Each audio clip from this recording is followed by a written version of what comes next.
Antivenom दोस्तों एक ऐसा सीरम होता है जिसमें एंटीबॉडीज़ शामिल होती हैं और एंटीबॉडीज़ शामिल होती है होस्ट बॉडीज़ में, जिसमें स्नेक का पर्टिकुलर स्नेक का वेनम इंजेक्ट किया जाता है कंटिन्यूसली एंड एक सेफ़ अमाउंट इंजेक्ट किया जाता है। उसके बाद होस्ट बॉडी से एंटीबॉडीज़ को लेकर एंटीवेनम सीरम तैयार किया जाता है। आज के हम वीडियो में बात करेंगे कि एंटीवेनम बनाने के तरीके क्या हैं। भारत में अगर 60 प्रजाति के वेनमस स्नेक्स मिलते हैं तो क्यों सिर्फ 4 स्नेक्स को लेकर एक मोनोवेलेंट एंटीवेनम की जगह पॉलीवेलेंट एंटीवेनम बनाया जाता है। नमस्कार दोस्तों, मेरा नाम है अक्षय, आप देख रहे हैं स्नेक सेवर टीम एशियन। तो दोस्तों आप देख रहे हैं इस डब्बे में एक रसल स्वाइपर है, जुवेनाइल है, और इसके वेनम टाइप के बारे में हमने कई सारे डिटेल्ड वीडियो बनाए हैं। फिर भी मैं चाहूँगा कि अमित थोड़ा सा और स्पष्ट करें कि इसका वेनम टाइप क्या होता है और क्यों इस स्नेक को बिग 4 में शामिल किया जाता है। जी अक्षय, इस सवाल का जवाब हमने कई बार दे दिया है, लेकिन क्या है इसका जितना बार भी जवाब दिया जाए वो कम है। इस सांप में जो है बहुत ही पोटेंट हीमोटॉक्सिक जहर प्राइमरीली पाया जाता है, लेकिन बहुत ही कॉम्प्लेक्स जहर इसमें होता है जिसका कई तरीके का और असर भी दिखता है। साइटोटॉक्सिक, नेफ्रोटॉक्सिक असर भी जो है वो देखने को मिलता है, इसीलिए इसका जहर बहुत ख़तरनाक हो जाता है। और बिग 4 में शामिल करने का एक बहुत बड़ा रीज़न ये है कि ये भारत के ऑलमोस्ट सभी पार्ट्स में ये मिलता है, सभी जगहों में ये मिलता है, और इंसानों के साथ इसके एनकाउंटर्स बहुत ज़्यादा होते हैं। और इसलिए भी होता है कि ये एक कैमोफ्लेज स्नेक है, छुप के रहने वाला सांप है, तो इंसान के साथ इसका जो एनकाउंटर है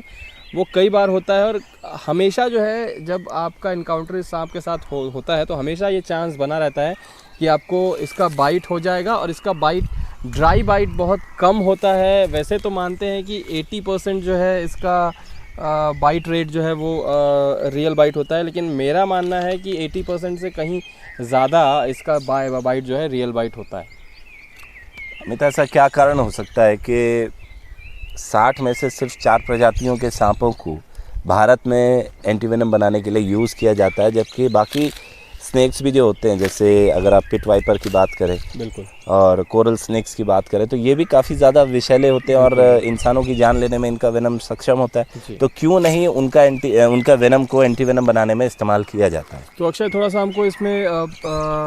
गहराई से समझना होगा कि भारत एक ऐसा देश है जो अभी भी प्रगतिशील है,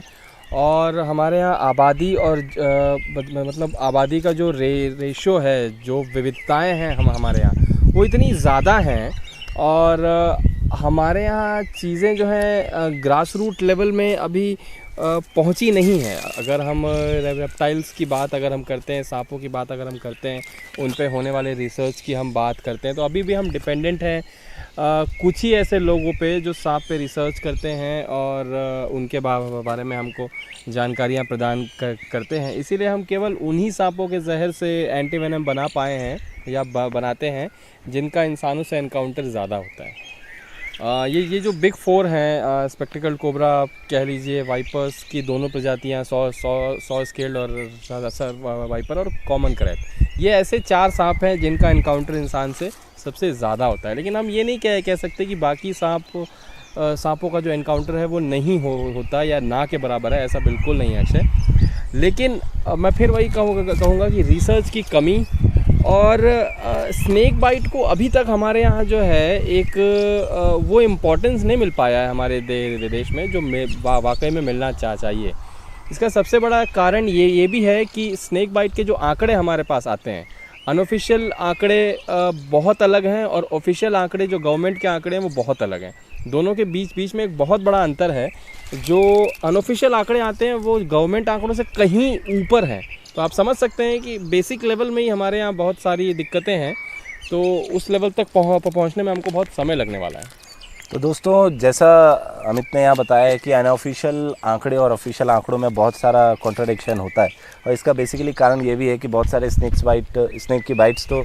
रिकॉर्ड ही नहीं होते, ऑफिशियली लोग जाते भी नहीं हैं हॉस्पिटल्स, क्योंकि कई बार ऐसा होता है कि तांत्रिक वगैरह जो होते हैं वो नॉन वेनमस स्नेक, तो तांत्रिक वगैरह जो होते हैं वो नॉन वेनमस बाइट्स को फर्जी तरीके से ट्रीट करके ऐसा प्रूव करते हैं कि वो ट्रीट कर पा रहे हैं, और बाकी जब एक्चुअल में वेनमस स्नेक की बाइट होती है और ये डील करने लग जाते हैं उसको, तो डेथ हो जाती है, और वो वैसी बाइट्स या वैसी डेथ रिकॉर्ड नहीं होती। इसी कारण हमारे देश में ये प्रोसेस बड़ा दिक्कत वाला है। और जैसा अमित ने एक और चीज़ बताई कि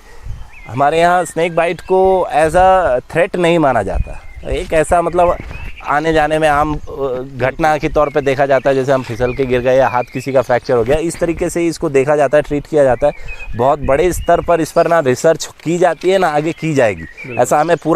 हम इस पर पूरी तरह से आश्वस्त हैं, क्योंकि भारत में आप देखें तो रेप्टाइल स्टडीज़ के नाम पर कुछ है ही नहीं। अक्षय देखिए, अगर हम इसकी हिस्ट्री में जाएं तो हम ये देखेंगे कि स्नेक एंटीवेनम हमको जो हमारे पास आज है वो भी हमको कहाँ से प्राप्त हुआ। एक अमरीकी को जो है भारत आना पड़ा, रोमुलस व्हिटेकर, और उन्होंने जब तो एक अमरीकी को यहाँ पे आना पड़ा, रोमुलस व्हिटेकर को, और उन्होंने जब स्टेप्स उठाए, रिसर्च किए, तब जाके हमको ये एंटीवेनम जो हमारे पास है वो हमको प्राप्त हो सका। ये इस एंटीवेनम पे भी अभी लेटेस्ट रिसर्च में ये पता चला है अक्षय कि कई सांपों के जहर पे ये एंटीवेनम बिल्कुल ही काम नहीं करता, मतलब बिल्कुल ही काम नहीं करता। जैसे एक रिसर्च हुआ था जिसमें ये पता चला कि सिंध क्रेत जो है उसके जहर पे ये एंटीवेनम 0% जो है काम करता है। तो आप समझ सकते हैं कि सिंध क्रेत का किसी को बाइट होता है तो चांस ही नहीं है ये एंटीवेनम लगा के आप उसकी जान बचा लेंगे। बिल्कुल दोस्तों, और ज़्यादा लंबा इस वीडियो को ना करते हुए हम इसके पार्ट्स डिवाइड करेंगे और 2-3 पार्ट्स में इस सीरीज़ को बना के चलेंगे। काफ़ी सारी सीरीज़ अभी भी पेंडिंग पड़ी हुई हैं, थोड़ी व्यस्तताएं ज़्यादा है, इसलिए हम रेगुलर सीरीज़ पर वीडियोज़ नहीं बना पा रहे हैं।